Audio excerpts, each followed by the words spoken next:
बिस्मिल्लाहिर्रहमानिर्रहीम। तमाम आलम इस्लाम को वसीम भाई मुबारकबाद पेश करते हैं।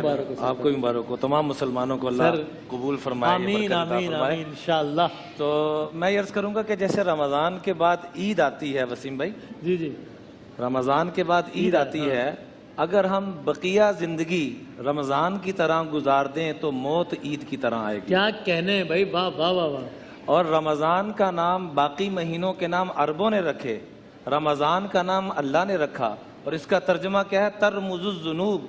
ये इंसान के गुनाहों को और अंदर की गंदगियों को जला देता है।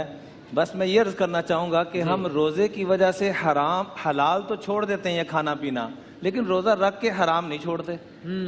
गलत देखना, गलत सोचना, दिलों में नफरत का रखना, बुग़्ज़ का रखना, तो अल्लाह का वास्ता है इस माह मुबारक में सखी बने और कुरान के साथ अपने आप को जोड़ें, और मौत आएगी तो ईद की तरह आएगी। वीडियो के नीचे सब्सक्राइब के बटन पर क्लिक करें, बेल के आइकॉन पर क्लिक कीजिए ताकि हर नई वीडियो की नोटिफिकेशन आपको मिल जाए।